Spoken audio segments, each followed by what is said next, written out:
Hello again, everybody. This is Steve, coming to you with another video on writing. This one is about health, illness, sickness, and healers.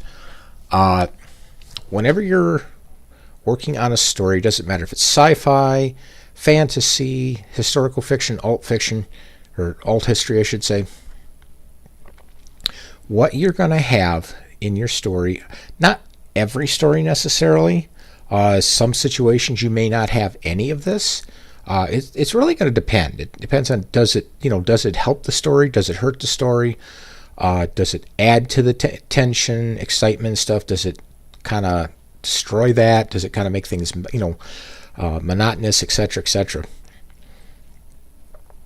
The idea of sickness though is going to be an important factor, like especially like if you're doing fantasy or historical fiction and stuff, because with sci-fi the general idea there is no sickness, because medical science has advanced so far it's cured all that.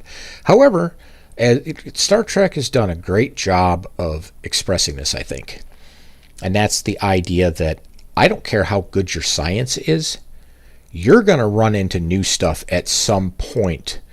When you're exploring planets, you're going to run into new things you've never encountered before. It does not behave like anything you've ever seen before. So suddenly you find yourself in a situation where, oh crap, now we got to go figure out what is this? How does it infect? What's its transmission method? What kind of disease is this? Etc., etc.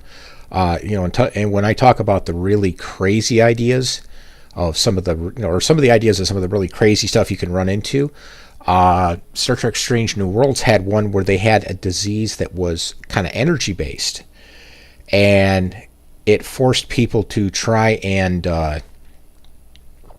find as much light as they could, because the virus demanded that light, and that was how the virus reproduced and things like that. So that's one way you could look at how to handle that. Now, in a more practical sense, something that's a lot more down to earth.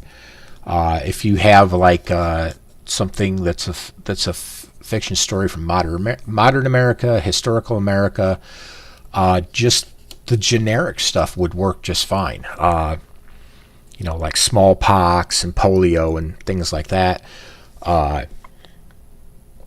More modern day, you've got Ebola, AIDS, and other diseases like that. And it's not like you have to have these in the story. It's that when they are story appropriate, you need to look into those. You need to look into, for example, disease breeds where there is lack of health. So if you have an unhealthy population, disease is going to become rampant because the body's self-defenses break down. That disease can be due to lots of bad weather, seasonal changes. You can have where it's a bioterrorism thing. It's somebody came in and just sprayed your city with aerosolized polio, for example, or smallpox or whatever like that. So it can be a bioweapon. It can be due to poor, degraded health. Health can be, like I say, can be degraded by lack of food, bad food, age, weather, a number of different factors. And I'm just kind of brushing across the surface on this. This is one that if you want to do stuff like this in your story, do the homework. Trust me, do the homework. And I know our science isn't perfect. There's a lot of things that we don't know about even now that we really should know, but we don't. We're trying, but we're not really getting there. Then there's a whole bunch of politics behind why that is. But if you want to look like into historical fiction, in biowarfare, the Mongols did biowarfare. They had, I think it was smallpox. They had a smallpox epidemic, and one of the things that they found that would be really good to destroy some of these cities or conquer them or weaken them was Okay, all his guys had gone through smallpox. They were now immune to it. So they would take people that died of smallpox, and their bodies are still infected and full of the disease and stuff, and they would heave them over.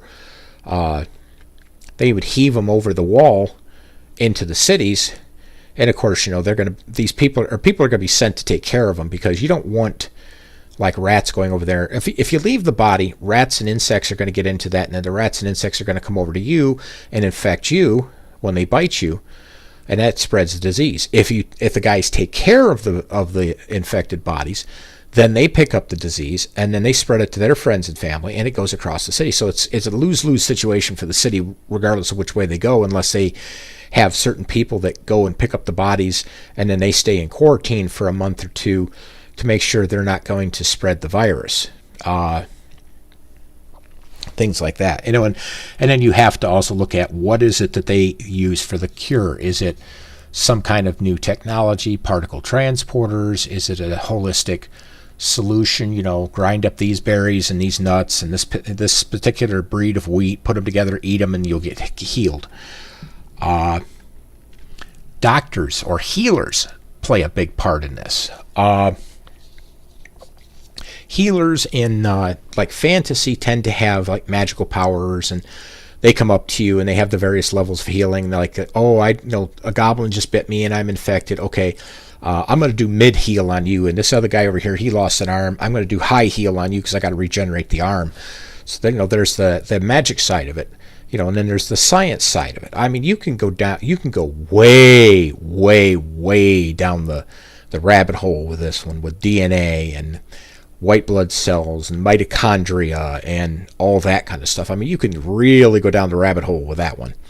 But again, it depends on what is best for your story, and as you as the author are going to know what's best for that story.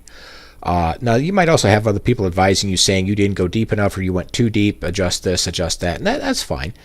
Take that feedback and learn from it. But,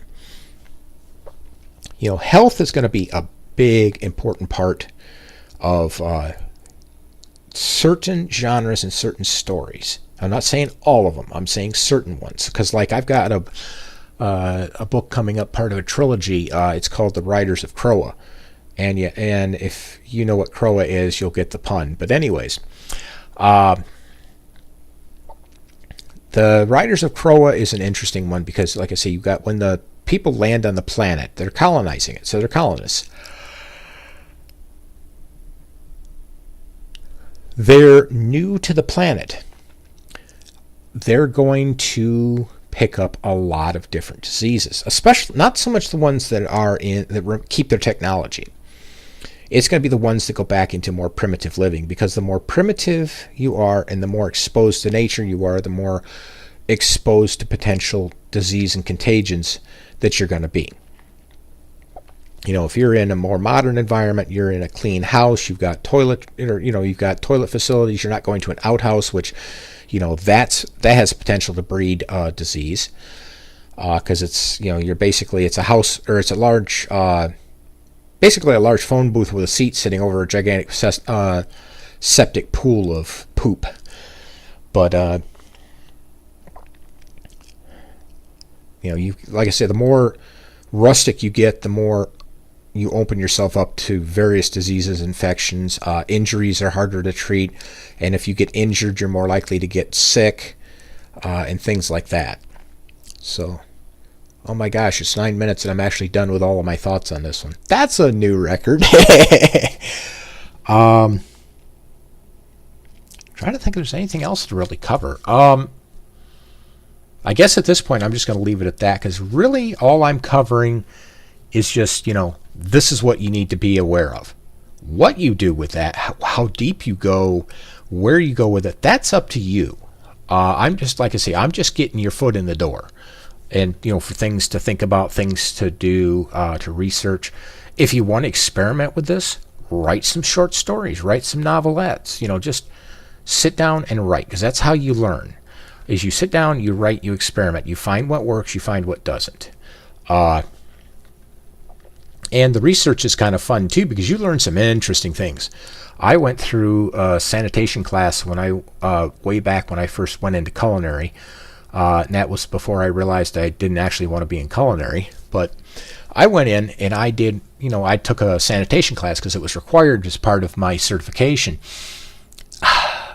I was reluctant to eat anything for about 2 weeks after the class finished. Matter of fact, during the class, some of the things we learned, yeah, it's like it was the 10 o'clock class, I think it was, or 11 o'clock class. But yeah, when you came out of that class at the end of the day, you generally didn't feel like having lunch. So you can definitely go down the dark side of health and medical and stuff like that, where you just kind of lose the will to eat at that point because it's just so gross and disgusting. But that's nature, and it can be gross and disgusting, it can be disturbing, but it can also be fascinating because there is things you will learn, that even if you don't use them in your books, that you can use them in real life. It's a really fascinating subject to study, and I recommend at least doing some research into it.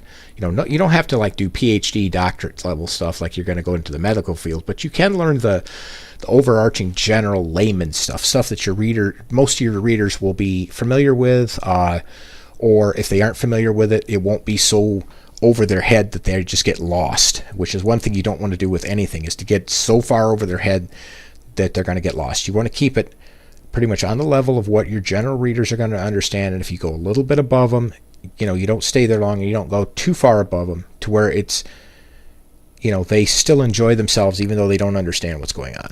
But anyways, I will leave it at that, and as usual, I will catch you guys in the next video, and if you have any thoughts, concerns, comments, questions, please let me know.